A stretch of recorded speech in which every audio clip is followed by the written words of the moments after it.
अंगद कहे जाऊं मैं पारा, जिय संशय कछ फिरती बारा। अंगद कह रहे हैं मैं जा तो सकता हूं समुद्र के उस पार, लेकिन आने में संशय है। जब संपाति के द्वारा ये पता हुआ कि जो नाम है सतयोजन सागर, करे सुराम काज मतागर, जो 400 को समुद्र लांघेगा वही सीता जी का पता लगा सकता है, तो निज निज बल सब काहू भाखा, पार जाए कर संशय रखा। कोई कहते हैं मैं आधे दूर तक जाऊंगा, कोई कहते हैं मैं जा सकता हूं, अंगद कहते हैं मैं जा तो सकता हूं लेकिन आ नहीं सकता। अंगद कहे जाऊं मैं पारा, जिय संशय कछ फिरती बारा। जा तो सकता हूं लेकिन आने में कुछ संशय है। जो जा सकता है आ भी सकता है, लेकिन संशय क्या है? जिय संशय कछ फिरती बारा। अंगद ने विचार किया कि यदि मैं जाता हूं तो गमन में सत्य सामने आई, जाते समय सीता शक्ति हमारे सम्मुख रहेंगी, इसलिए मुझे शक्ति मिलती ही रहेगी। लेकिन जब वापस होगा तो शक्ति पीछे पड़ जाएंगी, इससे हो सकता है मेरा बल घट जाए।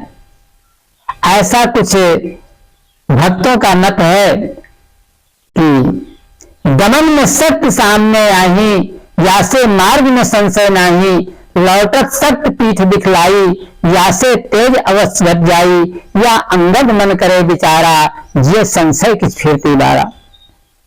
दूसरा भाव है कि अंगद और अक्षय कुमार साथ में रहते थे, गुरु के यहाँ अध्ययन करते थे।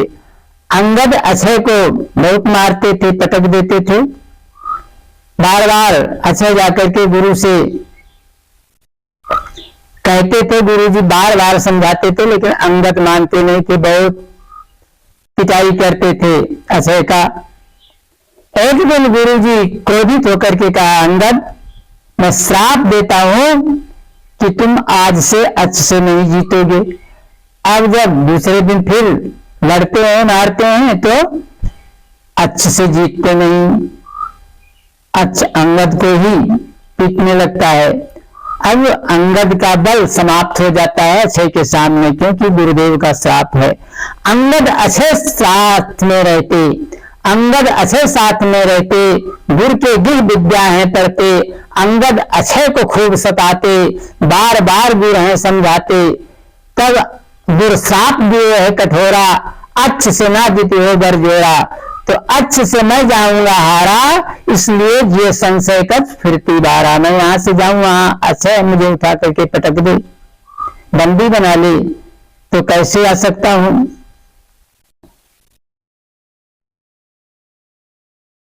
अंगद कहा सकोप तब,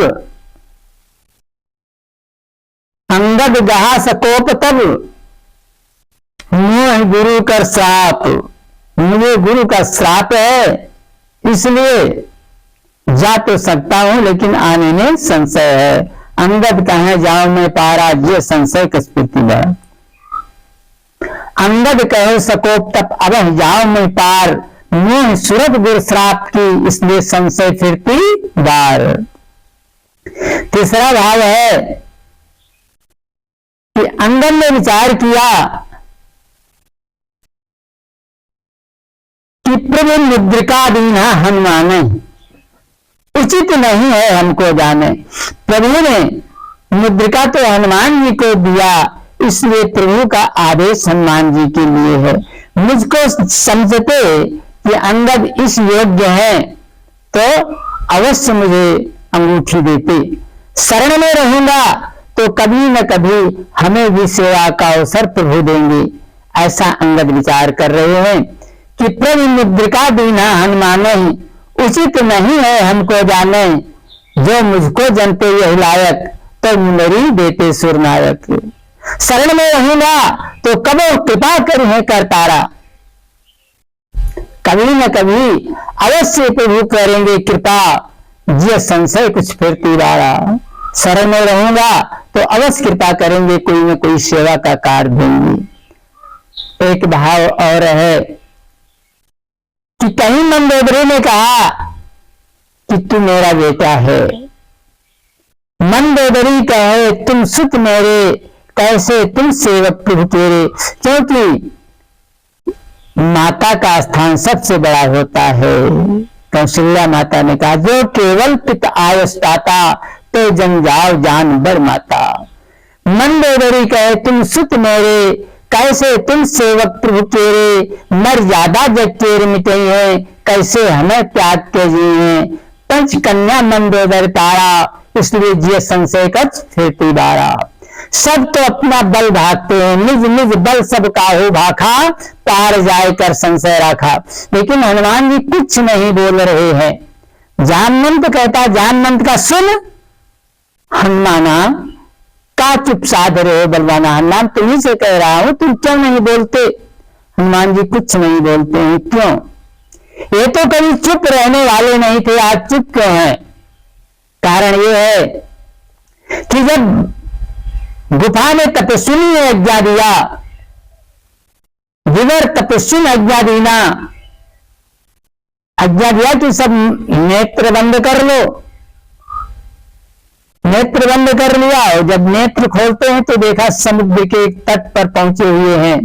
विवर तपस्विन आज्ञा दीना, सबने नेत्र बंद कर लीना। लेकिन बजरंगी ने ध्यान लगाया, राम सिए हुए दर्शन पाया। यासे कुछ न कहो सुजाना, का चुप साध रहो बलवाना। हनुमान जी ध्यानस्थ थे, इसलिए कुछ समझ नहीं पाए। संपाति जो कह रहा है कि मैं देखता हूं, मैं देखूं तुम नाही, गिद्ध दिष्ट अपार, बूढ़ भय मत कर तो कछुक सहाय तुम्हार। मैं देख रहा हूं सीता जी अशोक वाटिका के नीचे बैठी हुई हैं। हनुमान जी तो ध्यानस्थ हैं, वे सुने ही नहीं। यदि सुनते तो तुरंत अशोक वाटिका में पहुंच जाते, वहां पूरे मकानों में न जाते। मंदिर मंदिर प्रतिकर शोभा, देखे जहता अगड़ी जोधा। गए दशानन मंदिर माही, अति विचित्र कह जा सुनाही। शयन किए देखा कपते, मंदिर मौन दिख बजी। सब जगह नहीं ढूंढते थे, वहीं पहुंचते। इसलिए हनुमान जी ध्यानस्थ थे, कुछ सुन ही नहीं पा रहे थे, भगवान के ध्यान में थे। विवर तपस्विन आज्ञा दीना, सबने नेत्र बंद कर लीना। बजरंगी ने ध्यान लगाया, राम सिए हुए दर्शन पाया। याते कछ में कहो सुजाना, का चुप सागर हो बलवाना। ध्यानस्थ से इसलिए चुप थे। दूसरा कारण है चुप रहने का, बालकपन में वे वृक्ष उखाड़ते थे जब छोटे थे, और उखाड़ करके इसे गिरा देते थे। इतना बल था तो किसी मुनि का हाथ टूट जाता था, किसी का कमंडल फूट जाता था, और ये सुबह उठते ही पेड़ उखाड़ करके इसे गिरा देते थे। तो मुनियों ने, एक मुनि ने श्राप दिया तुम्हारी ताकत छीन हो जाए। दूसरे ने कहा ऐसा उचित नहीं है, छोटे बच्चे को ऐसा श्राप देना। फिर कहा अच्छा ताकत तो भरपूर रहेगा, ताकत खूब रहेगा, लेकिन अपने ताकत को भूला रहेगा। ये श्राप मिल गया। बालकपन में वृक्ष पारे, ऋषि मुनि के ऊपर डारे, तब श्राप दिया है भारी, ताकत छीन हो जाए तुम्हारी। अस्तुत कीना कुछ मुंजन, भय प्रसन्न दिए बर मुदित मन। कि ताकत से तो भरपूर रहेगा, लेकिन अपने को रहियोगे भुलाना, का चुप साध रहो बलवाना। अपने ताकत को भूला रहेगा। एक भाव ये है कि हनुमान जी आज चुप हैं। जामवंत कह रहे हैं का चुप साध रहो बलवाना। तो तीसरा भाव ये है, हनुमान जी सोच रहे हैं कि मैं सबका जानता हूं, कौन कितने वीर हैं, कौन जा सकते हैं, कौन नहीं जा सकते हैं। यदि मैं पहले कहता हूं कि मैं अभी चला जाऊंगा, तो बाद में सभी कहेंगे मैं भी जा सकता था, लेकिन हनुमान जी पहले ही चल गए तो यही जाए। सभी कहेंगे मैं भी जा सकता था, वो भी कहेंगे मैं भी जा सकता था। इसलिए बजरंगी मन माहे बिसारा, बजरंगी मन माहे बिचारा, अंता करण की जानू सारा। जो मैं प्रथम करूं स्वीकारा, सभी कहे जा सकते पारा। यासे कछ में कहो सुजाना, का चुप साधर हो बलवाना। इसलिए हनुमान जी ने कुछ नहीं कहा। कहा रिच पर सुन हनुमाना, का चुप साधर हो बलवाना। इसलिए हनुमान जी चुप थे। एक कारण और है, निज निज बल सबका हो भाखा। सब अपना अपना बल बता रहे हैं। हनुमान जी चुप थे क्योंकि हनुमान जी का बल तो है ही नहीं। जैसे कहते हैं राम काज लगता अवतारा, सुनते भयो पर्वताकारा। इनका तो राम का बल है, निज निज बल सबका होगा का, इनका निजी बल है ही नहीं। जिनका बल राम का है उनका बल सब काम का है, और जिनका बल राम का नहीं है स्वयं का बल है, वो निष्काम का बल है। बल तो राम ही का होता है। इसलिए जैसे कहा राम काज लगतो अवतारा, सुनते भयो पर्वताकारा। हनुमान जी ने जैसे राम का नाम आया, हनुमान जी ने कहा क्या करना है, इस समुद्र को ले जाना है, कि इसे लांग जाऊं, कि जाके रावण के 10 मस्तक तोड़ दूं, कि जिस त्रिकूट पर्वत पर लंका है उस त्रिकूट पर्वत को उखाड़ लाऊं, यहां रख दूं और सीता को ढूंढ दूं। क्या कहते हो जान मान क्या इसी जगह से उछलू मैं, पहले उस रावण को मारूं या उसकी लंका पलटू मैं। खाए जलवाली खाई को लाऊं या कहो निकल जाऊं, लंका से सीता को लाऊं या सीता सहित लंका लाऊं। सौगंध राम की खाता हूं, जो कहा वो करके दिखला दूं, अपनी स्वामी सीता को अपने स्वामी से मिलवा दूं। अरे ले लांग समुद्र सखा, भुज गंडन से बनबाग बिथोरो, एक लाख दलो बलवानो, लंक उतंग समुद्र लगोरो। सूरन मारु खार त्रिकूट, और जाए अशोक अक्षय सर फोरो, बंदित वीर विहीन मही कर रावण के 10 मस्तक तोड़ो। अरे सहित सहाय रावण मारी, आनो यहाँ त्रिकूट उतारी, जामवंत ने पूछो तो ही उचित सिखावन दीजिए मोही। जामवंत ने कहा सब कुछ नहीं करना है, इतने की हो तात तुम जाई, सीते देख कहो कि भाई सीता का पता लगा करके देख करके प्रभु श्री राम जी से बता देना है। तब निज भुज बल राजीव नैना, कौतुक लाख संकट सेना। जामवंत के वचन सुहाए, सुन हनुमंत हृदय तिबाए। जामवंत का वचन बहुत अच्छा लगा।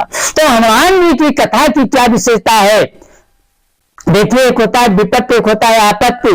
आपत्ति क्या होता है, आपत्ति होता है कि गरीबी आ गई, शरीर कमजोर हो गया, रोग से ग्रसित हो गए, तो इसमें 4 सहायता, 4 की सहायता ली जा सकती है, उससे काम चल सकता है, बेड़ा पार हो सकता है।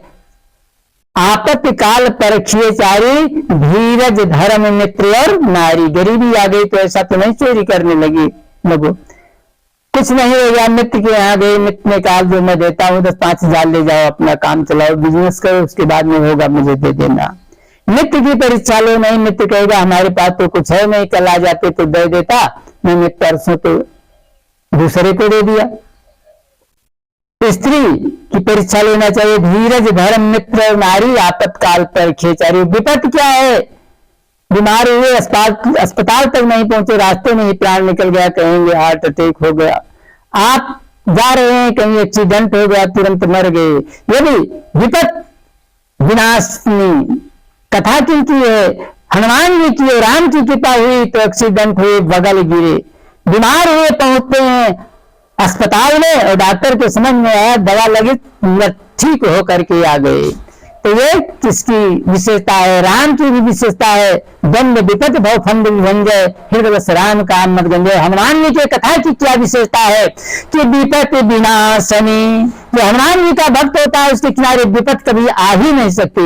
विपत्ति में तो, आपत्ति में तो 4 का सहारा लेकर के मैया पार हो सकती है, धीरज धर्म मित्र नारी, लेकिन विपत्ति में केवल विपत्ति विधारण हनुमंत लाल ही काम आ सकते हैं। विपत्ति विधारण हनुमान जी की कथा विपत्ति विधारण के लिए, विनाश के लिए है।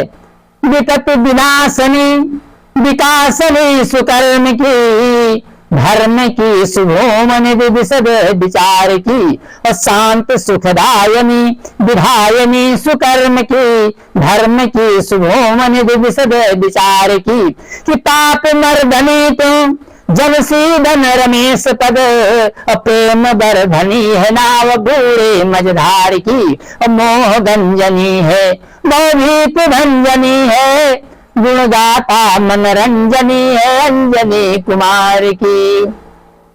राम से ने स्वर्ण शैल के समान दे, और ज्ञानियों में अग्रगण्य गुण के निधान है, और महाबलशाली है अखंड ब्रह्मचारी जति, वायु के समान वेग शौर्य में महान है। कि राघव के काज हेतु लंक में निशंक गए, और सिया सुधिलाए कतभूत के प्रधान है, और भक्त प्रतिपाल क्रूर दानवों के काल जाल, अंजनी के लाल महावीर हनुमान है। कि पाकर इशारा, जैसे ताजामन ने राम काज लगता उतारा, पाकर इशारा पारावार से बढ़ी है शक्ति, अब वज्र के समान अंग अंग हुए जंगी के, और पस्त हुई हिम्मत प्रभावहीन त्रस्त दैत, भाव देख विकट अड़ीले अड़भंगी के। भाग्य भाग से है अभाग्य पीर रक्षक जो, त्यागे तन आगे बढ़े जो रणरंगी के, हाड़ हिले लिपके पहाड़ फटने से लगे, सुन के दहाड़ महावीर बजरंगी की।